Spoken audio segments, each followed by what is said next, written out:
सुप्रभात।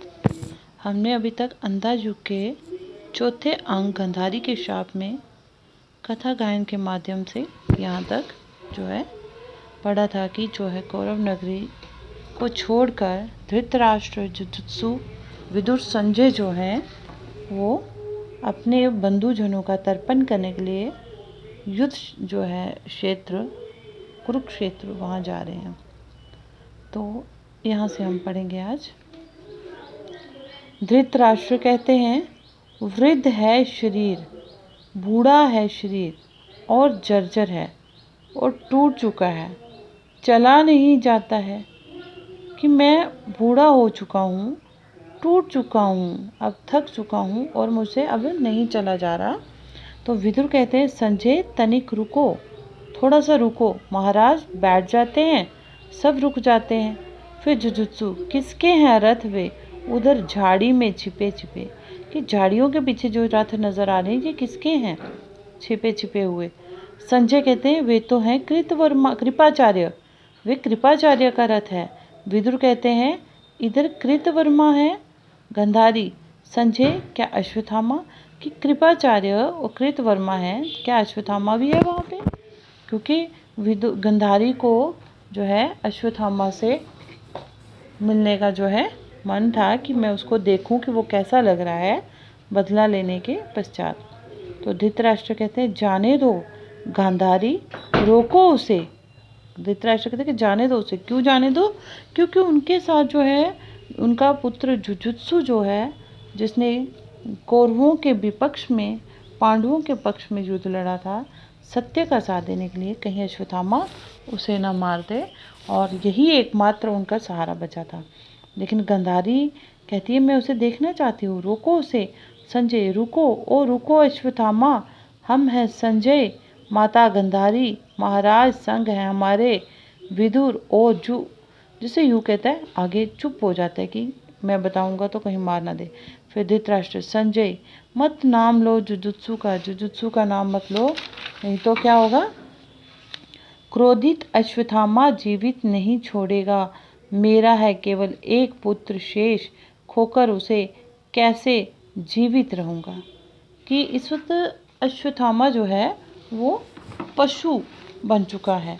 वो एक ऐसा पशु, अंधबर्बर पशु बन चुका है, पागल हो जाता है तो वो इतना क्रोध में है कि मेरे पास तो केवल अब एक ही, जैसा भी है, चाहे सत्य का उसने साथ दिया या धर्म का साथ दिया, लेकिन मेरे पास अब 100 पुत्र मारे जा चुके, केवल एक शेष पुत्र बचा है, वो है जुजुत्सु। उसे खोकर मैं जिंदा नहीं रह पाऊंगा। गंधारी कहती है, और जब पुत्र वह पराक्रमी यशस्वी हो, ताना मारती है कि जो पराक्रमी बहुत बहादुर हो, यशस्वी जिसने बहादुरी से जश प्राप्त किया हो। संजय, चलो यहीं रहने दो जुजुत्सु को पुत्र, कहीं छिप जाओ, प्राण बचाओ, अब तुम ही हो आश्रय अपने अंधे पिता वृद्ध माता के। कि संजय से कहती है, चलो जुजुत्सु को यहीं कहीं छुप जाने दो पुत्र, तुम कहीं छुप जाओ, उसको छुपने को कहती है, अपनी जान बचाओ, अपने प्राण बचाओ।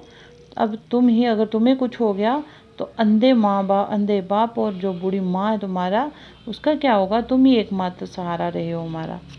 संजय के साथ जाती है जुजुत्सु, ये सब मैं सुनूंगा और जीवित रहूंगा। जुजुत्सु को जब उसकी माँ ताने मारती है और छुपने को कहती है, तो उसको लगता है कि मैंने धर्म का साथ दिया, सत्य का साथ दिया, फिर मुझे छुपने की क्या ज़रूरत है? लेकिन जुजुत्सु कहता है, ये सब मैं सुनूंगा और जीवित रहूंगा, किंतु किसके लिए? किंतु किसके लिए? कि इतना सुनने के बाद भी मैं जिंदा रहूंगा, किसके लिए जिंदा रहूंगा? धृतराष्ट्र, मेरे अंधेपन से तुम थे उत्पन्न पुत्र, मेरे अंधेपन की, मैं अंधा था, और जो मैं अपने बनाई नीतियों से समझ सकता था, वही मैं अपने बच्चों को, मैंने जो संस्कार थे वो मेरे भी अंधे संस्कार थे, मेरे अंधेपन से उपजे थे तुम मेरे अंधेपन से पैदा हुए थे, वही थी तुम्हारी प्रीति, वही तुम्हारी एक सीमा थी, एक रेखा थी, उसके बाहर जाने के जो तुमने साहस किया तो वो उल्लंघन हो गया, कि वही परिधि हो गई सीमा, वृत्त की रेखा, उसका उल्लंघन कर तुमने अतिक्रमण तोड़ा, उस रेखा को तोड़ा और इसका हो गया उल्लंघन का अतिक्रमण, तोड़ना या लांघना। जो ज्योति वृत्त में रहना चाहा, ज्योति वृत्त यहाँ प्रकाश होता है, लेकिन यहाँ धर्म सत्य, कि तुमने प्रकाश में रहना चाहा, तुमने धर्म का साथ दिया। मैं असत्य के रास्ते पर था, तुमने सत्य का रास्ता दिया, तुमने सीमा तोड़ी, उसी का परिणाम है जो तुम्हें आज भुगतना पड़ रहा है। मेरे अंधेपन से उत्पन्न हुए थे तुम पुत्र, जिसके कारण ये सब भुगतना पड़ रहा है तुम्हें। विदुर कहते हैं क्या वह अपराध था कि इसने असत्य का साथ छोड़कर सत्य का साथ दिया, तो क्या इसने कोई गलत किया? गांधारी और संजय लौट आते हैं मिलकर किसको? अश्वत्थामा को। धृतराष्ट्र आ गए संजय तो? संजय अश्वत्थामा तो बिल्कुल बदला हुआ सा है, कि बिल्कुल वो एकदम जो है बदल चुका है, जैसा एक पहले अश्वत्थामा था वैसा नहीं है, वो तो एक जानवर बन चुका है। वीर नहीं, वह तो जैसे भय की प्रतिमूर्ति है। प्रतिमूर्ति होती है चित्र, प्रतिमा। भय हो गया डर, कि वह वीर नहीं दिखता, कोई योद्धा नहीं लग रहा, देखने से वो एक बहुत डरावनी प्रतिमूर्ति, प्रतिमा लग रहा है। रह रह कांप उठता है, कि इतना गुस्से में है, इतना क्रोध में है कि उसको कंपी लगी हुई है, कि गुस्से में कांप जाता है। रथ की बलगाएं, बलगाएं होगी लगाम, हाथों से छूटी जाती हैं, कि उसके हाथ खून से इतने लथपथ हैं कि उसने पांडवों के शिविर में जाकर जो उसने धृष्टद्युम्न, शिखंडी, शैतानी को मारा है और बहुत सारे पांडवों को वहाँ सोए हुए जो मारा है, उसके हाथ में जो है वो रक्त सना हुआ हाथ, जब वो रथ की बलगाएं पकड़ता है तो वो उसके हाथ से छूट रही हैं और वो बहुत गुस्से में। दूर कहीं फिर शंख की ध्वनि होती है, शंख की आवाज़ आती है। फिर गंधारी कहती है पागल है, कहता है वल्कल धारण कर रहूँगा तपोवन में, डरता है कृष्ण से। ये पागल हो गया है, कहता है कि वल्कल, वल्कल हो गया वृक्ष की शाल का कपड़ा, जहाँ, और तपोवन हो गया तपस्या करने वाला जंगल, जहाँ पे ऋषि मुनि जो है तपस्या करने, वन हो गया जंगल, तप हो गया तपस्या, आश्रम या तपस्या वाला वन, ठीक है। कृष्ण से डरता है, कहता है कि मैं जो है वृक्ष की शाल जो है वो धारण करके तपोवन में चला जाऊंगा। पुनः कई विस्फोट और एक अलौकिक प्रकाश, विस्फोट होता है, ये तो दृश्य मैंने बोला ना, ये दृश्य दिखाए गए हैं, तो ये एक विस्फोट होता है और बहुत ज़्यादा प्रकाश होता है, एक अलौकिक प्रकाश होता है। संजय पांडवों को लेकर साथ कृष्ण आ रहे हैं उसकी खोज में, कि अश्वत्थामा को ढूंढते हुए पांडवों को लेकर जो कृष्ण हैं वो सभी जो हैं अश्वत्थामा को ढूंढते हुए आ रहे हैं। तो गंधारी कहती है मार नहीं पाएगा कृष्ण उसे, मैंने उसे देखकर ब्रज कर दिया है उसके तन को, कि कृष्ण जो हैं वो अश्वत्थामा को कुछ नहीं बिगाड़ सकते, क्योंकि मैंने उसे देख लिया। अब उसके शरीर को मैंने और कठोर बना दिया। दूर कहीं फिर विस्फोट होता है। विदुर कहता है लगता है ढूंढ लिया प्रभु ने उसे। फिर अभी ऐसा लगता है जैसे कि प्रभु ने अश्वत्थामा को ढूंढ लिया हो। धृतराष्ट्र संजय देखो तो जरा। संजय मेरी दिव्य दृष्टि वापस ले ली है व्यास ने। वो संजय को कहते हैं कि संजय के पास दिव्य दृष्टि थी ना, तो उसको बोलते हैं अपनी दिव्य दृष्टि से देखो तो वहाँ क्या हो रहा है। तो संजय कहते हैं मेरी दिव्य दृष्टि जो है व्यास ने, महर्षि वेद व्यास ने जो है वो अभी वापस ले ली, क्योंकि कुछ अवधि के लिए ही उन्होंने मुझे वो दिव्य दृष्टि प्रदान की थी। जुजुत्सु कहते हैं ये तो प्रकाश है अर्जुन के अग्निबाण का, अर्जुन ने अग्निबाण फेंका है और उसका प्रकाश है ये तो। विदुर कहते हैं झुलस झुलस कर गिर रही हैं वनस्पतियाँ। वनस्पतियाँ हो गई हरी भरी जड़ी बूटियाँ, पेड़ पौधे, जिसको हरे भरे पेड़ पौधे कहते हैं ना। जैसे जंगल में देखा है आपने बच्चों, कितने पेड़ पौधे, कितने किस्म की वहाँ पे हरी भरी जड़ियाँ होती हैं, वनस्पतियाँ उसको बोलते हैं, कि जो किसी दवाई के काम आती हैं, कोई ऐसे काम आती हैं, खाने के काम आती हैं, कोई जहरीली होती हैं। तो वो सारी जो हैं हरी भरी, उसको जो पेड़ पौधे हैं उनको वनस्पतियाँ कहते हैं। कहते हैं कि अग्निबाण फेंका है जिसके इतना प्रकाश हो गया, उसके कारण क्या हो गया, सारी वनस्पतियाँ तक जो है वो झुलस कर जल कर जो है वो गिर रही हैं। बुझे हुए तो अग्निबाण मंच पर गिरते हैं। अब मंच पर सच में तो आग लगा के फेंकते तो मंच जल जाता ना, तो फिर उन्होंने ऐसे दिखाने के लिए दो बुझे हुए अग्निबाण मंच पर फेंके हैं, कि भाई जिस प्रकार अर्जुन ने जो है वो अग्निबाण चलाया हो। धृतराष्ट्र, संजय दूर निकल चलो उस क्षेत्र से। गंधारी, किंतु कृष्ण तुमने अनिष्ट यदि किया, अश्वत्थामा का अनिष्ट होता है बुरा, कि अगर तुमने अश्वत्थामा का बुरा किया कृष्ण, तो सुलगते हुए बाण फिर गिरते हैं। तो अग्नि बाण चला रहे थे वो, तो फिर से 2 बाण जो आते हैं वो गिरते हैं। विदुर, माता चलो, सुरक्षित नहीं है, यहाँ गिर रहे हैं जलते बाण, यहाँ कि हम यहाँ पर सुरक्षित नहीं है, जल्दी से यहाँ से निकल चलो, कि बाण अग्नि बाण जो है लगातार यहाँ पे गिर रहे हैं।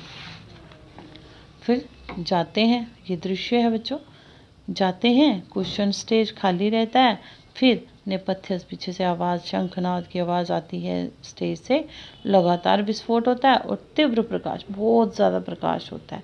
अकस्मात दौड़ता हुआ अश्वत्थामा आता है, उसके गले में बाण छुपा हुआ है। अब क्या दृश्य है कि अश्वत्थामा के गले में वो अग्नि बाण जो अर्जुन ने फेंके थे वो उसके गले में जाकर लग गया। खींचकर बाण निकालता है और रक्त बह निकलता है। इतने में दूसरा बाण आता है जिससे वह बचा जाता है और फिर तनकर खड़ा हो जाता है, क्रोध से अरक्त मुख। तो देखिए अब क्या है कि उसका अरक्त हो गया हल्का लाल, गुस्से में उसका हल्का लाल मुख जो है वो हो चुका है। अश्वत्थामा कहता है, रक्षा करो अपनी अब तुम अर्जुन, मैंने तो सोचा था वल्कल धारण कर रहूंगा तपोवन में, कि तुम अपनी रक्षा करो। मैंने तो ये सोचा था कि मैं वल्कल धारण करके, वृक्ष की शाल धारण करके तपस्या करने के लिए जंगल में चला जाऊंगा। अब पूरे पांडव वल्कल धारण कर रहूंगा तपोवन में, पूरा पांडव को निर्मूल किए बिना शायद युद्ध लिप्सा नहीं शांत होगी कृष्ण की। लगता है जब तक मैं पूरे पांडवों को जो है निर्मूल हो गया, वंश रहित होता है कि वंश में किसी को भी पीछे नहीं छोड़ना, जड़ से ही खत्म कर देना, निर्मूल। तो वो कहता है कि जब तक मैं पूरे पांडवों को जड़ से ही खत्म ना कर दूं, वंश रहित ना कर दूं, तब तक युद्ध लिप्सा होगी, युद्ध की प्यास जो है कृष्ण की, युद्ध की प्यास नहीं बुझेगी। अच्छा तो ये लो अर्जुन, स्मरण करो अपने विगत कर्म, इसके प्रभाव को एक क्या करोड़ कृष्ण नहीं मिटा पाएंगे। तो क्या करता है कि फिर कृष्ण अश्वत्थामा जो है अर्जुन पर वार करता है और कहता है कि अपने विगत कर्मों के बीते हुए किए हुए, जो पहले के किए हुए कर्म जो हैं उनको याद करो, और इसके प्रभाव को एक कृष्ण जो 100 करोड़ कृष्ण भी आ जाएं तो उनकी शक्ति भी नहीं मिटा पाएगी, जो मैं तुम्हारे ऊपर अब चलाने जा रहा हूँ। तो सुनो तुम सब के नभ के देवगण, तुम सब जो आकाश में बैठे हुए देवता हैं वो सुनो ध्यान पूर्वक, अपने अपने विमानों पर आरूढ़। आपने देखा होगा कि देवता जो हैं, देवगण हैं जो देवता लोक में अलग अलग अपने वाहनों पर बैठे हैं, जैसे गणपति जी जो हैं वो चूहे पर बैठे हैं, और शिव शंकर भोलेनाथ जो हैं बैल पे हैं, नंदी की सवारी करते हैं।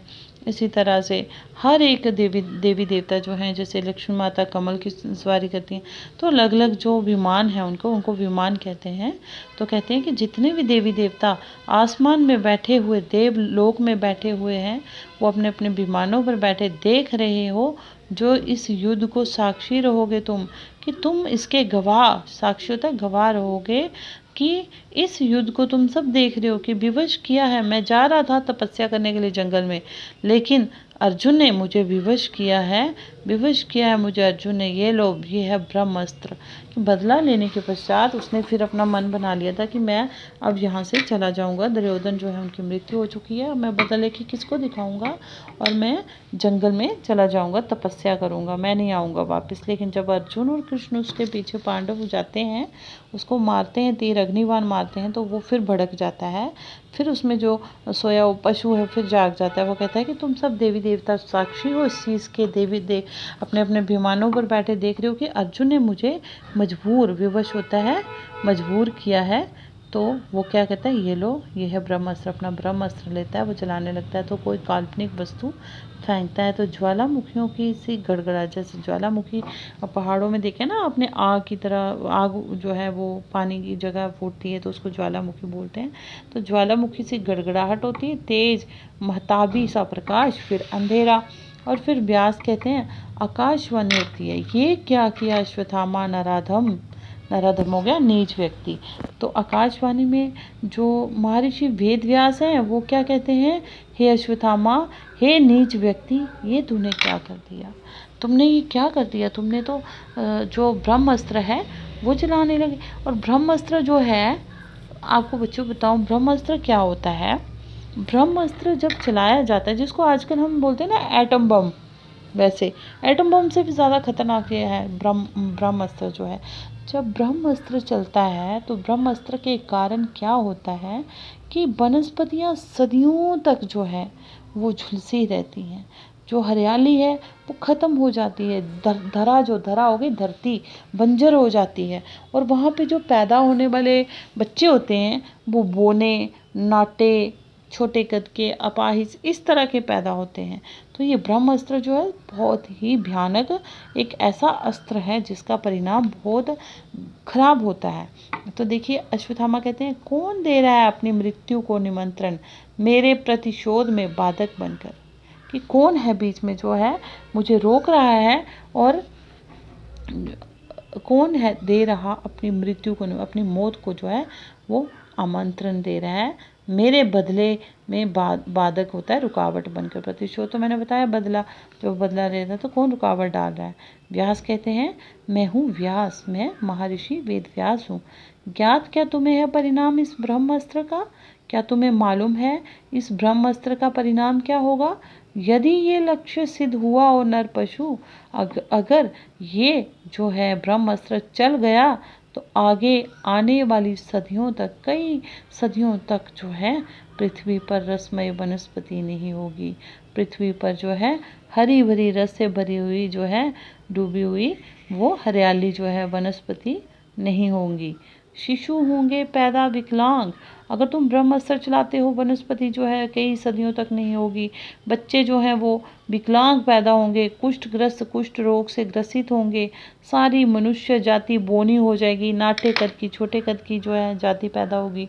जो कुछ भी ज्ञान संचित किया है मनुष्य ने जो भी ज्ञान सतयुग में, त्रेता में, द्वापर में इकट्ठा किया हुआ है वो हमेशा हमेशा के लिए विलीन हो जाएगा, लुप्त हो जाएगा। गेहूं की बालों में सर्प फुफकारेंगे, कि जो गेहूं लगाई जाएगी उसकी जो गेहूं के जो बालें होंगी, जो उसमें क्या होगा, सांप बैठे हुए फुफकारना हो गया, फू फू करना, फू फू करेंगे। जो है नदियों में बह बह कर आएगी पिघली आग, और पानी की जगह नदियों में पिघलती हुई आग आएगी। अश्वत्थामा कहते हैं, भस्म हो जाने दो, आने दो प्रलय व्यास, देखूंगा मैं रक्षक शक्ति कृष्ण की। कि भस्म हो जाने दो, होने दो खत्म सब कुछ, आने दो प्रलय महर्षि वेद व्यास, मैं देखूंगा कि कृष्ण जो हैं उनकी रक्षा करने की कितनी शक्ति है। तो व्यास कहते हैं, तो देख उधर कृष्ण के कहने से पहले अर्जुन ने छोड़ दिया था नभ में अपना ब्रह्मास्त्र। ठीक है, अगर तुम मेरी बात नहीं मानते हो तो तुम देखो उधर कृष्ण के बोलने से पहले, कृष्ण के कहने से पहले अर्जुन ने भी अपना ब्रह्मास्त्र जो है वो आकाश में छोड़ दिया। लेकिन नराधम, हे नीच व्यक्ति, ये दोनों ब्रह्मास्त्र अभी नभ में टकराएंगे और सूरज बुझ जाएगा। ये ब्रह्मास्त्र तुम दोनों ने चलाया है, ये अच्छा नहीं किया, बहुत नीचता का कार्य किया है। और सूरज जो है वो अपनी रोशनी खो देगा, धरा बंजर हो जाएगी, और ये धरती जो है वो क्या हो जाएगी, बंजर हो जाएगी। जहाँ कोई फसल नहीं होगी, जो है बंजर होती है, जहाँ कोई फसल नहीं होती है। तो फिर कहते हैं, फिर गड़गड़ाहट होती है, तेज प्रकाश, फिर अंधेरा होता है। तो फिर क्या होता है, अश्वत्थामा कहते हैं, मैं क्या करूं, मुझको विवश किया है अर्जुन ने कि आप मुझे, हे महर्षि वेदव्यास, मुझे रोकते हो। मैं तो जा रहा था तपोवन में वलकल धारण करके जो है तपस्या करने के लिए, लेकिन मुझको तो अर्जुन ने विवश कर दिया, मजबूर कर दिया है। मैं था अकेला, देखो मजबूर होता है इसका, मैं था अकेला और अन्यायी, कृष्ण पांडवों के सहित मेरा वध करने को आतुर थे। मैं अकेला था, मेरे साथ कोई नहीं था, लेकिन अन्यायी कृष्ण जो हैं वो पांडवों के साथ मिलकर मेरा जो है वध, मेरी हत्या करने के लिए आतुर होता है। बेचैन, उतावला, वे चैन हैं, उतावले हुए जा रहे हैं। भयानक आर्तनाद, बहुत ज़्यादा आवाज़ आती है, चिल्लाने की आवाज़। व्यास कहते हैं, अर्जुन सुनो, मैं हूँ व्यास, तुम वापस ले लो ब्रह्मास्त्र को। अश्वत्थामा, अपनी कायरता से तू मत ध्वस्त कर मनुष्यता को, वापस ले अपना ब्रह्मास्त्र, मणि देकर वन में चला जा। फिर कहते हैं, व्यास बोलते हैं, हे अर्जुन तुम सुनो, मैं महर्षि वेद व्यास बोल रहा हूँ। दोनों को समझाने का वो प्रयत्न करते हैं। तुम अपना ब्रह्मास्त्र वापस ले लो। अश्वत्थामा को भी बोलते हैं, अपनी कायरता से तू नष्ट मत करो। ध्वस्त होता है नष्ट करना, मत ध्वस्त करो मनुष्यता को, मानवता को नष्ट मत करो। वापस लो अपने दोनों जो हैं अपने अपने ब्रह्मास्त्र वापस ले लो, और तुम भी अपना ब्रह्मास्त्र वापस ले लो, और मणि जो तुम्हें दी गई है वो वापस देकर जंगल में चले जाओ। अश्वत्थामा कहता है, व्यास मैं अशक्त हूँ, मैं शांत हूँ, शक्ति रहित हूँ, मुझको है ज्ञात रीति केवल आक्रमण की, कि मुझे केवल जो है ज्ञान दिया गया है आक्रमण करने का। पीछे हटना मुझको और मेरे अस्त्रों को मेरे पिता ने सिखाए नहीं। गुरु द्रोण ने मुझे, ना तो मेरे पिता जो गुरु द्रोण हैं उन्होंने मुझे आक्रमण करना सिखाया, पीछे हटना नहीं सिखाया, और ना अस्त्रों को वापस लेना सिखाया है। व्यास कहते हैं कि सूरज बुझ जाएगा, धरा बंजर हो जाएगी। अगर तुम ब्रह्मास्त्र चलाते हो तो रोशनी जो है, सूरज है, उसकी रोशनी बुझ जाएगी, अंधेरा ही अंधेरा छा जाएगा चारों ओर, धरती बंजर हो जाएगी। अश्वत्थामा, अच्छा तो सुन लो व्यास, सुन लो कृष्ण, ये अचूक अस्त्र अश्वत्थामा का निश्चित गिरे जाकर उत्तरा के गर्भ पर वापस नहीं होगा भयानक विस्फोट के। अश्वत्थामा कहता है कि ठीक है व्यास, महर्षि वेदव्यास, तुम कहते हो कि ब्रह्मास्त्र वापस ले लो, मुझे वापस लेना मेरे पिता ने नहीं सिखाया, आक्रमण करना सिखाया। तो ठीक है, अगर तुम कहते हो तो सुन लो कृष्ण, ये अब जो ब्रह्मास्त्र मैंने चला दिया है, अचूक अस्त्र अश्वत्थामा का जाकर कहाँ गिरेगा? अब उत्तरा के गर्भ पर। उत्तरा जो है गर्भवती है, तो उसके जो गर्भ में शिशु है उस पर जाकर गिरेगा, लेकिन वापस नहीं आएगा। क्यों गिरेगा? क्योंकि वो पांडवों को निर्मूल कर देना चाहता है, वंश रहित। तो फिर बहुत डरावना विस्फोट होता है। व्यास कहते हैं, तुम पशु हो, तुम पशु हो, तुम पशु हो, जानवर हो तुम अश्वत्थामा, बहुत बड़े जानवर हो। एक ऐसे भ्रूण हत्या की तुमने, एक ऐसे बच्चे को मार दिया जिसने अपनी जन्म भी नहीं लिया था, और उसकी माँ के गर्भ पर तुमने ब्रह्मास्त्र चला दिया। तो वो क्या कहते हैं, अश्वत्थामा विकट अट्टहास करता है, बहुत डरावनी हंसी, बहुत ऐसे जोर जोर से हंसता है। अश्वत्थामा कहता है, था मैं नहीं, मुझको युधिष्ठिर ने बना दिया, कि मैं पशु नहीं था, लेकिन युधिष्ठिर के, धर्मराज युधिष्ठिर कहलाने वाले, जो सत्यवादी कहलाने वाले, अर्ध सत्य बोलकर मुझको जानवर बना दिया। तो बच्चों, मैंने पढ़ाया था ना आपको, अर्ध सत्य क्या था? अश्वत्थामा मारा गया था। अश्वत्थामा जो था वो हाथी मारा गया था। तो गुरु द्रोण ने जैसे ही अस्त्र शस्त्र नीचे रखे, धृष्टद्युम्न ने उनका वध कर दिया। पर्दा फिर दृश्य गिरकर आगे का दृश्य दिखाया है। नेपथ्य में पांडव बंधुओं का क्रंदन सुन पड़ता है, पांडवों के रोने की आवाज़ें आती हैं। गंधारी और संजय आते हैं। गंधारी, चलते चलो संजय, क्रंदन ये कैसा है सुनते हो? ये कैसे रोने की आवाज़ें आ रहे हैं, तुम सुन रहे हो संजय? संजय, अश्वत्थामा का ब्रह्मास्त्र जा गिरा है उत्तरा के गर्भ पर। कि अश्वत्थामा ने जो ब्रह्मास्त्र चलाया वो उत्तरा गर्भवती है, उसके गर्भ पर जाकर गिर गया। गंधारी कहती है, करेगा वह अपना प्रण पूरा करेगा, खुश होती है, क्योंकि वो पुत्र के जो है शोक से टूट भी चुकी है, और पुत्र मोह में क्या बोल रही है उसको ये समझ ही नहीं आ रहा है। कि वो कहती, खुश होती है, कहती है कि वो अपना प्रण पूरा करके रहेगा, अपना जो उसने कसम खाई है, जो प्रण किया है वो पूरा करेगा। संजय रुककर, माता, किंतु कृष्ण उसे क्षमा नहीं करेंगे, कृष्ण उसे माफ़ नहीं करेंगे। गंधारी कहती है, चलते चलो संजय, उसका वध नहीं कर सकेंगे कृष्ण। चक्र यदि कृष्ण का खंड खंड मुझको कर भी दे, तो मैं भी अभी जाऊंगी वहाँ जहाँ गहन मृत्यु निद्रा में सोया है दुर्योधन। चलते चलो। संजय कहती है कि हे संजय, कि कृष्ण जो हैं वो अश्वत्थामा की हत्या नहीं कर सकेंगे।